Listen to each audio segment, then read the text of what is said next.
অতীতের যে গণভোট প্রেক্ষাপট একেবারেই ভিন্ন। অতীতে আমাদের দেশে আরও 3টা গণভোট হয়েছিল।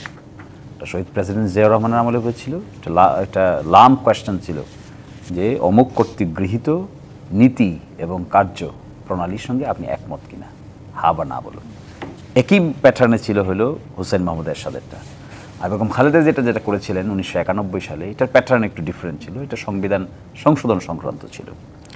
এখন একটা বড় প্রশ্ন, খুব একটা হিস্টোরিক ঘটনা ঘটেছে কিন্তু এই দেশে, যে এতগুলো রাজনৈতিক দল, ডান বাম সেন্ট্রিস্ট মধ্যমপন্থী, সকলে মিলে দিনের পর দিন আলোচনা, যে সমস্ত রাজনৈতিক দল একজন আরেকজনের ফিলসফিকে খুব ক্রুয়েলি অ্যাটাক করেন, তারাও এই আলোচনার মধ্যে ছিলেন। আপনি ওই পরিবেশটা দেখলে অভিভূত হওয়ার মতো। এরপরও দেখলাম অনেকেই তার মতামত ছাড় দিয়ে দিচ্ছেন। একটা এন্ড অফ দ্য ডেতে এসে অনেকে দেখা যাচ্ছে খুব স্ট্রং ছিলেন এতদিন, হঠাৎ করে এসে বলছেন যে ঠিক আছে, এটা ঐকমত্যের শর্তে আমরা এইগুলো থেকে সরে আসলাম। এই বিষয়টা খুব বিউটিফুল, এটা হিস্টোরিক হয়ে থাকবে, সারা জীবনেই হিস্টোরিক হয়ে থাকবে। প্রশ্ন হলো গণভোট কেন লাগবে? ভাই বলেছেন যে গণভোট কেন লাগবে। এখানে যে পরিবর্তন আসছে এটা ম্যাসিভ, এবং এটা 2 ধরনের পরিবর্তন আসছে। একটা পরিবর্তন আসছে সংবিধানের মধ্যে বেসিক স্ট্রাকচার ডক্ট্রিন নামে এক ডক্ট্রিন আছে, যেটা পার্লামেন্ট নিজেও সংশোধন করে পরিবর্তন করতে পারে না 2/3 মেজরিটিতে। এই ধরনের কিছু পরিবর্তনের কথাও এখানে বলা আছে। এখন প্রশ্ন হলো এই পরিবর্তনটা করতে গেলে what would be the safest way, protective measure কী হবে, politically protective, legally protective, future আদালতে গিয়ে প্রোটেক্টিভ। এই প্রক্রিয়া যখন চিন্তা করা হলো তখন এক্সপার্টদের নিয়ে বসা হয়েছে, ভিতরে রাজনীতিবিদদের মতামত নেওয়া হয়েছে। সেখানে একটা রাস্তা বের হয়েছে, এটা যে একটা আদেশ জারি হবে, রাষ্ট্রপতি একটা আদেশ জারি করবেন। এই আদেশের নাম হবে জুলাই সনদ বাস্তবায়ন আদেশ। এই প্রক্রিয়ার মধ্য দিয়ে গণভোটের প্রক্রিয়া স্টার্ট হবে। এর মধ্যে শিডিউলে এই জুলাই চার্টারটা থাকবে, ঐকমত যেগুলো হয়েছে এটাও থাকবে, ঐকমত যেগুলো হয় নাই ডিসেন্টিং আছে সেগুলো থাকবে। এই গণভোটে জনগণ যদি হাঁ ভোট দেয় তাহলে এই বিষয়টা নতুন যে পার্লামেন্ট হবে তার 2টো দায়িত্ব হবে। একটা হবে কনস্টিটিউয়েন্ট পাওয়ার, আরেকটা হবে এই যে জেনারেল পার্লামেন্ট। প্রথম যেদিন পার্লামেন্ট বসবে সেই পার্লামেন্টের দায়িত্ব হবে গণভোটে পাশকৃত এই সাংবিধানিক চেঞ্জেসগুলোকে অ্যাপ্রুভ করা, এবং অ্যাপ্রুভ করে তার যে কনস্টিটিউয়েন্ট পাওয়ার আছে এটা বিলুপ্ত হয়ে যাবে। বাকি পার্লামেন্টের বাকি অংশ মেয়াদ কাজ করবে হলো এজ এ জেনারেল পার্লামেন্ট। এরপরেও যে কোনো সংবিধানের পরিবর্তন করতে পারবে না তা না, জেনারেল পার্লামেন্টের সংবিধানের পরিবর্তন করতে পারবে। যখন সংবিধানের 142 অনুচ্ছেদ রেস্টোর হবে তখন পার্লামেন্ট সেটা করতে কোনো বাধা নাই, 2/3 মেজরিটিতে করবে। যেখানে যেখানে আবার গণভোটের প্রয়োজন হবে সেটা নিবে, যেখানে গণভোটের প্রয়োজন হবে না সেটা নিবে না। কিন্তু যেহেতু একটা ম্যাসিভ পরিবর্তন হচ্ছে এই জন্য পার্লামেন্টকে একটা কনস্টিটিউয়েন্ট পাওয়ার দেওয়া হচ্ছে ফর লিমিটেড পারপাস। এই লিমিটেড পারপাসে এই জিনিসটাকে অ্যাপ্রুভ করবে। এই ধরনের একটা প্রোটেক্টিভ মেজার না নিলে ভবিষ্যতে, ভাই বলেছেন যে পার্টিগুলোর একমত হয়তো যথেষ্ট, 3 জোটের রূপরেখা তো আছে আমাদের কাছে, যথেষ্ট হয় নাই। আমরা কিন্তু 3 জোটের রূপরেখায় যে ধরনের কথা আমরা পড়েছি, দেখেছি, বুঝেছি, এগুলো যদি বাস্তবায়িত হতো হয়তো এখন আর গণ অভ্যুত্থানের প্রশ্ন ছিল না।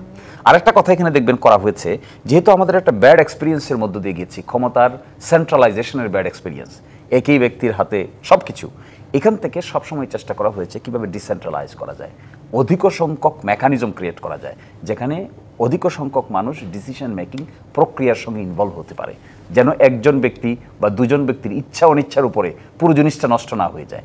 এই জন্য এখানে একটা পাওয়ার স্ট্রাকচার, পাওয়ার ব্যালেন্স তৈরি করার চেষ্টা করা হয়েছে। তো আমার বিবেচনায় this is a good start. So let's set the ball in motion, এবং এর মধ্য দিয়ে একটা গণভোট হোক, নতুন পার্লামেন্ট আসুক, বাংলাদেশ নামক রাষ্ট্রটি নতুন যাত্রা শুরু করবে। প্রত্যাশা সবারই আছে আসলে অ্যাডভোকেট শিশুমণি। এবারে যেতে চাই ব্যারিস্টার শামীম হায়দার পাটোয়ারি আপনার কাছে। আপনার কি মনে হয় আসলে গণভোটের আগে একটি সাংবিধানিক বা প্রশাসনিক আদেশ জারি করা উচিত, নাকি আসলে প্রথমে রাজনৈতিক ঐক্যমত্য নিশ্চিত করে পরে আইনি কাঠামো তৈরি করা উচিত? এই বিষয়ে আপনার মতামত কি?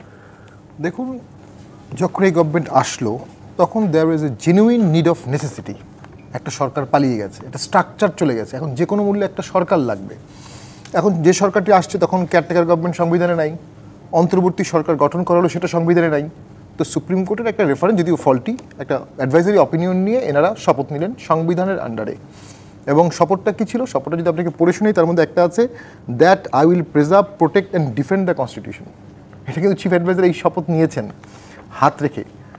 এখন আমাদের যে 3টা রেফারেন্ডাম হয়েছে এর মধ্যে একটা অ্যাবসলিউটলি কনস্টিটিউশনাল 91 সালেরটা, আর 2টোকে সেই সময় লিগাল ছিল পরবর্তীতে সুপ্রিম কোর্ট বলছে ওগুলো ইল্লিগাল মার্শাল ল।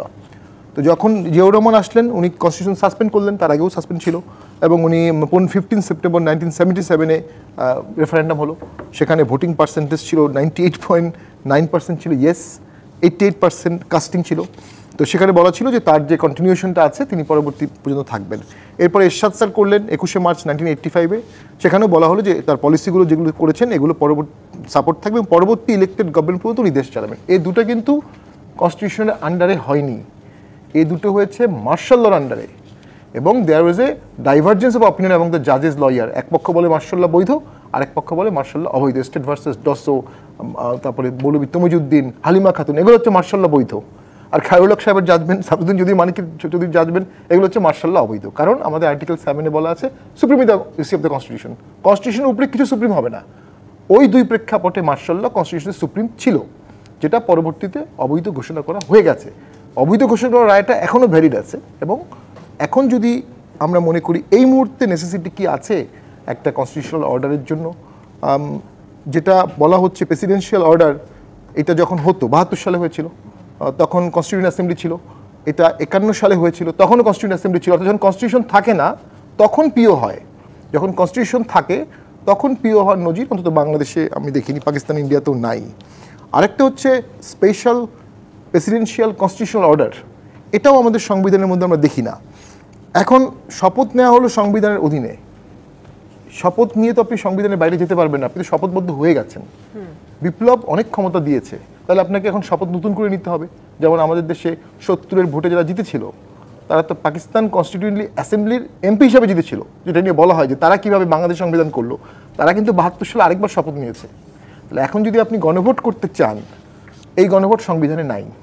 আর 91 সালে যে গণভোট হয়েছিল সেটা হয়েছিল কিন্তু বেসিক স্ট্রাকচার ছিল, বলা ছিল এই আর্টিকেলগুলো চেঞ্জ করতে গেলে পার্লামেন্টের পাশাপাশি রাষ্ট্রপতি জনগণের কাছে সম্মতি চাবেন। আমি কি এটা সম্মতি দিব? 91 সালে ভাইস প্রেসিডেন্ট পদটা বাদ করে দেওয়া হলো, আর আর্টিকেল 50 সংসদীয় ব্যবস্থা চালু করা হলো। তখন রেফারেন্ডাম লাগবে, কারণ তখন রেফারেন্ডামের কথা বলা ছিল যে এই আর্টিকেলগুলোতে রেফারেন্ডাম লাগবে। এখন যদি আর্টিকেল 142 অরিজিনাল যেটা ছিল 15 অ্যামেন্ডমেন্টের আগে, এটা রিভাইভ হয়, রিভাইভ হওয়ার সম্ভাবনা দেখা যাচ্ছে, কারণ 50 অ্যামেন্ডমেন্ট বাতিল হয়ে গেছে, তখন আবার ওইসব বিষয়ে রেফারেন্ডাম বৈধ হবে, তখন সেটা বৈধ হবে। কিন্তু ওটার আগে যদি একটা রেফারেন্ডাম করা হয়, এটা বিপ্লব দিয়ে জাস্টিফাইড করা যেতে পারে, নজির হয়তো বা কিছু আছে। জুলাই সনদটা তাহলে কী হবে? জুলাই সনদ তখন কিন্তু ওই মার্শাল ল প্রোক্লামেশনের মতো একটা ডকুমেন্ট হয়ে যাবে। মার্শাল ল প্রোক্লামেশন যেমন সংবিধানের উপরে কিছুদিন নিয়ে যাওয়া হয়েছিল, জুলাই সনদ তখন সংবিধানের উপরে চলে যাবে, ওটার আন্ডারে গণভোট হবে। তো সেটা আসলে আমি মনে করি এটা কনস্টিটিউশনাল ইউফেমিজম হতে পারে, ইউফোরিয়া হতে পারে, অ্যানার্কি বাড়বে। আরেকটা মুড কোশ্চেন আছে এখানে, ঐক্যমত কমিশনে জাতীয় পার্টি নাই, জাসদ নাই, বাসদ নেই, ফর অবভিয়াস রিজন, কারণ থাকতেই পারে, আওয়ামী লীগ নাই। তাহলে আমরা ধরে নিতে পারি জনগণের একটা বড় পার্সেন্টেজ ওখানে নাই। আর ওখানে ঐক্যমত কমিশনের মধ্যে আবার 7 দুভাগ দেখা যাচ্ছে। সবচেয়ে বড় দল বিএনপি, তারা অনেক বিষয় মানছে না। তাহলে বিএনপি যে বিষয়টা মানছে না, হয়তো সেটা জনগণের বিপুল অংশেরই প্রতিনিধি হচ্ছে। এর আগে যতবার আমাদের এই যে এই রিফর্মগুলো হয়েছিল, 72-এ বলেন, 91-তে বলেন, তখনও কিছু লোক অ্যাগেনস্টে ছিল, কিন্তু সংখ্যাটা খুব কম। এবার সংখ্যাটা অনেক বেশি। আমি শেষ করে দিচ্ছি, এত বিপুল সংখ্যক লোককে বাইরে রেখে যে রিফর্মটা, এইটা টেকসই হবে? আর গণভোট করার মতো সক্ষমতা কি সরকারের আছে? বাস্তবিক যেটা আমরা বলছি, এই সরকারকে তো সেই সময় অনেকে বলেছিল শহীদ মিনারের শপথ নেন, সরকার তো শহীদ মিনারের শপথ নেয়নি, সরকার নিয়মের মধ্যে শপথ নিয়েছে। তো নিয়মের মধ্যে গণভোট থাকলে সরকার গণভোট দিবে, না থাকলে দেবে না। গণভোট হবে কিনা এই বিষয়ে তো গণভোট হতে হবে, গণভোটের ম্যান্ডেট তো পাচ্ছি না আমরা। জি, ব্যারিস্টার শামীম হায়দার পাটোয়ারি, আপনাকে ধন্যবাদ। বিরতির পর আবারও আপনার কাছে ফিরবো, একটি বিরতি নিয়ে আসছি। জিপিএইচ ইস্পাত নিবেদিত রাজকাহন থেকে এই পর্যায়ে নিচ্ছে একটি বিরতির সঙ্গেই থাকুন। আমন্ত্রণ আরও একবার জিপিএইচ ইস্পাত নিবেদিত রাজকাহনে। আবারও আমরা ফিরে যাচ্ছি আলোচনায়। ব্যারিস্টার শামীম হায়দার পাটোয়ারি, বিএনপি বলছে নির্বাচনের আগে গণভোট মানে নির্বাচন বিলম্বিত করার প্রয়াস, তারা এমনটা দাবি করেছে। কিন্তু জামায়াত ও এনসিপি বলছে আগে গণভোট না হলে সনদ টেকসই হবে না। এই দ্বন্দ্বে কি আপনার মনে হয় না ঐক্যের সম্ভাবনা শেষ হয়ে যাচ্ছে? দেখুন, এখানে একদিকে যেমন ঐক্যের সম্ভাবনা কমে আসছে, একদিকে আবার অটোমেটিক সরকারি দল বিরোধী দল দাঁড়িয়ে যাচ্ছে, এটাও beauty of the democracy. But practically এটাকে সিচুয়েশনটাকে ক্লাউডি করে দিচ্ছে। আমরা যথেষ্ট ঝামেলায় আছি, এবং এই ঝামেলা থেকে একটা সেফ এক্সিট, এখন সবচেয়ে কমন টার্ম হচ্ছে সেফ এক্সিট। কেউ বলছে সেফ এক্সিট, কেউ বলছে আমার লাগবে না, কেউ বলছে আমি এত সৎভাবে কাজ করলাম, আমার কেন সেফ এক্সিট লাগবে। তো ট্রানজিশন, পিসফুল ট্রানজিশন, ভোট করা, পৃথিবীর সবচেয়ে বড় সংস্কার ভোট করা, মোটামুটি সুষ্ঠু ভোট করা, 45,000 সেন্টারে ভোট হয়, এন্টায়ার গভর্নমেন্ট মেশিনারি মোবিলাইজ করতে হয়, দেন পলিটিক্যাল পার্টির মধ্যে সমমর্মিতা থাকতে হয়, যেটা এখন নাই। বিশাল একটা দল মাঠের বাইরে আছে, রিংয়ের বাইরে আছে, যারা এনআরকি করতে পারে। যারা এনআরকি করলে কি পরিমাণ প্রিপারেশন গভর্নমেন্টের আছে, তারা এনআরকি করলে কি অন্য পলিটিক্যাল পার্টি তাদের সাথে যুদ্ধ ঘোষণা করবে? তাহলে তো সিভিল ওয়ারে আপনি যুদ্ধ ভোট করবেন কিভাবে? এই মুড কোশ্চেনগুলো সলিউশন না করে বাকি ইস্যুগুলো যেটা আলোচনা হচ্ছে, এটার ফলে জনগণের মধ্যেও ধোয়াটে আসছে। আমি মনে করি ডেফিনেটলি গভর্নমেন্টের শুধু ভোটের দিকেই যাওয়া উচিত। বিএনপির অবশ্যই যেগুলো যৌক্তিক দাবি জামাত বা অন্য দলগুলো তুলেছে, এগুলো তো লিখিত স্বাক্ষর করে দেওয়া উচিত একদম শীর্ষ মহল থেকে, এবং পাবলিকলি বলা উচিত যে আমরা এর থেকে ডেভিয়েশন করবো না। এখানে একটা আস্থাহীনতা আছে যে কোনো একটা কারণে মেজরিটি পেয়ে গেল। বাংলাদেশে আমরা দেখেছি যে দল মেজরিটি পায় তারা আর এই কমিটমেন্টগুলো রাখে না। তো যদি কমিটমেন্ট, যেমন 3 দলীয় জোটের কমিটমেন্ট রাখেনি, এটা আমার বন্ধু শিশির মনির বললেন, রাখলে আবার বিপদও ছিল। ওখানে বলা ছিল জামাত এবং জাতীয় পার্টির সাথে কেউ জোট করতে পারবে না। ব্যারিস্টার শামীম হায়দার পাটোয়ারী, আরেকটি বিষয় যদি বলতেন, একদল নির্বাচনের আগে আর একদল নির্বাচনের দিন গণভোট চায়, আপনার মতামত এই বিষয়ে কি? আমার আপনার কাছে কোনটা গ্রহণযোগ্যতা বেশি মনে হয়? ব্যক্তিগত অভিমত, পার্লামেন্ট গঠন হওয়ার পরে সেই পার্লামেন্ট এই বিষয়গুলো ডিসকাশন করবে, প্রথম অধিবেশন হবে, তারপরে খসড়া করা হবে, সেই খসড়াগুলো গণভোটে যাবে। ভোটের পরেই যাওয়া উচিত, কারণ নির্বাচন কমিশন কোনো ঐক্যমত কমিশন কোনো পার্লামেন্ট না, ঐক্যমত পরিষদ কোনো গণপরিষদ না, কনস্টিটিউয়েন্ট অ্যাসেম্বলি না। এটাকে ওই কালার দিয়ে লাভ নেই। পার্লামেন্ট সোভারিন, ঐক্যমত কমিশন সোভারিন না, যদিও সেখানে বিপ্লবীদের অনেক সমর্থন আছে। তাহলে পার্লামেন্ট গঠন হবে, পার্লামেন্টে 1 মাস 2 মাস অধিবেশন, এগুলো সব ডিসকাশন হবে, ড্রাফট হবে, কমিটি স্টেজ পার হয়ে আসবে, অল স্ক্রুটিনি হবে, দেন এটা গণভোটে যাবে। সেই গণভোটের প্রভিশনটা বাই দেন অটোমেটিক্যালি চলে আসার সম্ভাবনা আছে, কারণ 15 অ্যামেন্ডমেন্ট বাতিল হয়ে গেছে। অ্যাডভোকেট শিশির মনির, আপনি বলেছিলেন শুধু জনগণের কনস্টিটিউয়েন্ট পাওয়ার এবং অ্যামেন্ডমেন্ট পাওয়ার রয়েছে। জুলাই গণ অভ্যুত্থানে গঠিত সরকারকে জনগণ এই 2 ক্ষমতা দিয়েছে। অন্যদিকে বিএনপি নেতা সালাউদ্দিন আহমেদ বলেছেন সরকারের কনস্টিটিউয়েন্ট পাওয়ার এবং অ্যামেন্ডমেন্ট পাওয়ার নেই, ফলে সংবিধান আদেশ জারির ক্ষমতা নেই। এই বিষয়টিকে আপনি কিভাবে দেখছেন, এর কি ব্যাখ্যা দিবেন? দেখুন, আমরা যদি একটা প্রসিডিউরাল প্রশ্ন এখন তুলি, that would be serious mistake. একটা গণ অভ্যুত্থান হয়েছে, গণ অভ্যুত্থান হওয়ার পরে একটা ভ্যাকুয়াম তৈরি হয়েছে। 5 তারিখের পরে 6 তারিখ, 7 তারিখ, 8 তারিখ সরকার এসেছে। পাওয়ার কোথায় ছিল তখন? হু ওয়াজ হোল্ডিং দ্য পাওয়ার? এখন যে আমরা প্রসিডিউরাল প্রশ্ন তুলছি, কোন প্রসেস মেনে গণ অভ্যুত্থান হয়েছে? ফলে এটা আন্ডারমাইন করা হবে গণ অভ্যুত্থানকে। গণ অভ্যুত্থানের শক্তিকে যদি আন্ডারমাইন করা হয়, তাহলে রাষ্ট্র সংস্কার অগ্রসর হবে না। তো তাহলে তো আবার সেই আমাদেরকে যেই লাউ সেই কদুতে ঢুকতে হবে। এখানে দেখেন, যখন একটা সরকার পালিয়ে গেল, বিচার বিভাগ পর্যন্ত নাই, একই সাথে কিছুদিন পরে দেখা যাচ্ছে পার্লামেন্টকে তো ভেঙে দিল পরবর্তীতে এসে, কিন্তু রাষ্ট্রটা তো রয়ে গেল, বাংলাদেশটা তো রয়ে গেল কার হাতে?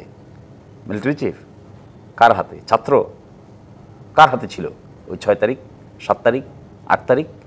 এইটাই আমরা বুঝতে পারছি না। এখানে এই পাওয়ারটাই ছিল জনগণের পাওয়ার, এবং ওই পাওয়ারটাকে আপনি দিনের বেড়াজালে আইডেন্টিফাই করতে পারবেন। ওই পাওয়ার সংবিধানের 106 অনুচ্ছেদের সুপ্রিম কোর্টের অ্যাডভাইজারি পাওয়ার না। এটাই হলো জনগণের হাতে যে পাওয়ারটা থাকে, এটা খুব পাওয়ারফুল। এই পাওয়ারের সংবিধান চেঞ্জ করা যায়, অ্যাব্রোগেট করা যায়, নতুন করে বানানো যায়, পুরাতন সংবিধানকে বাতিল করা যায়, আগেরটাকে মেনেও নেওয়া যায়। এই কনস্টিটিউয়েন্ট পাওয়ারটা কোথায় গেল? তারপরে কার কাছে গেল? আপনি দেখেন তো আমাদের সংবিধানের চিফ অ্যাডভাইজারের কোনো শপথ আছে নাকি? খুঁজে পান কিনা দেখেন তো। নাই। অ্যাডভাইজারদের কোনো শপথের সিস্টেম আছে? কনসেপ্টই তো নাই ইন্টারিম গভর্নমেন্টের। কিন্তু আমরা কি করেছি, সেটা মূল পাওয়ারটা কিন্তু জনগণের, সেটা আর্টিকেল 7 অনুযায়ী মূল পাওয়ারটা কিন্তু 106 সুপ্রিম কোর্টের হাতে না। সুপ্রিম কোর্ট নিজেই তো চলে যেতেছে, তাহলে এখানে পাওয়ার সুপ্রিম কোর্টের হাতে আসবে কি করে? এই জায়গা থেকে যে পাওয়ারটা আসলো, এই পাওয়ারটা 8 তারিখে একটা ইন্টারিম গভর্নমেন্টের উপর ন্যস্ত হলো।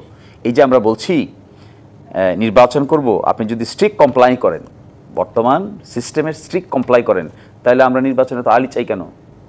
তাহলে তো নির্বাচন হবে আরও পরে স্ট্রিক্ট কমপ্লাই করলে। এর মানে কি? আমরা আদৌ ভিতরে আদৌ বাহিরে আসি।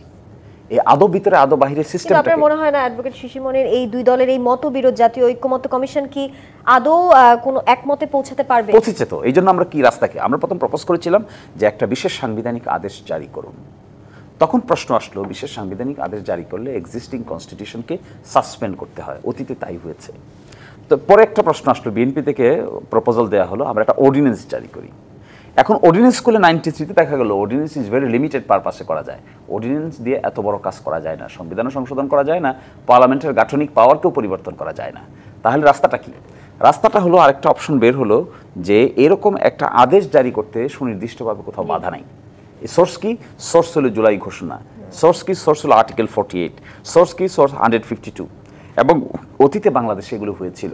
বাংলাদেশে একটা প্রভিশনাল কনস্টিটিউশনাল অর্ডার জারি হয়েছিল। এই প্রভিশনাল কনস্টিটিউশনাল অর্ডার জারি হয়েছিল 1972-তে। কনস্টিটিউন্ট অ্যাসেম্বলি গঠন হয়েছিল। এরপরে সংবিধান অ্যাকসেপ্ট হয়ে গেল 72-এর ডিসেম্বর মাসে, কার্যকর হয়ে গেল। কিন্তু পার্লামেন্ট আসলো 1973-তে। এই যে মাঝখানের সময়ে আপনি দেখবেন প্রায় 70টারও বেশি অর্ডার আছে। এই অর্ডারগুলো সংবিধান এক্সিস্টেন্সের পরেও জারি করা হয়েছিল। এই রিসার্চ করে দেখা গেল তাহলে এখনকার দিনে সংবিধানকে বহাল রেখে, সংবিধানকে সাসপেন্ড না করে, অর্ডিন্যান্সকেও আমরা জারি না করে আমরা একটা অর্ডারের আদেশে আশ্রয় নিতে পারি। এই জন্য আমি একটা কথা শুধু এখানে দিচ্ছি, গণভোটেরই ম্যান্ডেট লাগবে বলছেন আমার ফ্রেন্ড, যে গণভোটের বিষয়টা নিয়ে আসবো আপনার কাছে। অ্যাডভোকেট শিশিমণি গণভোটের ম্যান্ডেট নিয়ে মোহাম্মদ হারুন রশিদ আপনার কাছে যেতে চাই। আপনারা বলছেন জাতীয় নির্বাচনের দিনে গণভোট করলে খরচ এবং সময় বাঁচবে, অন্যদিকে কিছু কিছু বিশেষজ্ঞ বলছেন একই দিনে দুটি বড় ভোট নির্বাচনের ফলাফলে রাজনৈতিকভাবে প্রভাবিত হতে পারে, যেখানে জামায়াতের নায়েবে আমির জাকসু এবং ডাকসু নির্বাচনের ফলাফলের উদাহরণ টেনে নিয়ে উনি কিছু যুক্তি পেশ করেছেন। আপনারা কি এই ঝুঁকিটা দেখছেন না রাজনৈতিকভাবে প্রভাবিত হওয়া? না, গণভোটের প্রশ্নে তো আমরা সবাই একমত, সময় নিয়ে বলছিলাম। কিন্তু আপনারা বলছেন যেহেতু গণভোটের যে বিষয়গুলো আমরা ঐক্যমতে পৌঁছেছি, সেই বিষয়গুলোর জন্যই তো গণভোটে আমরা একটা ম্যান্ডেট দিতে চাচ্ছি। সেই ক্ষেত্রে আপনি যেহেতু আমরা একমত রাজনৈতিক দলগুলো, সুতরাং এখন সময় নিয়ে আপনার বিতর্ক হচ্ছে যে নির্বাচনের দিন না আগে। আমার ব্যক্তিগত যেটা অভিমত, যে আপনি যা কিছু করেন না কেন সেগুলো আপনাকে পরবর্তীতে আপনার জাতীয় সংসদে আপনাকে নিয়ে যেতেই হবে। এটা থেকে আপনি কোনো অব্যাহতি পাবেন না। আপনি গণভোট যেটা করবেন, এখন তো গণভোট নাই সংবিধানে, সুতরাং গণভোটের মাধ্যমে যেটা পাস করবেন সেটাকে আপনাকে সংবিধানে নিয়ে যেতে হবে।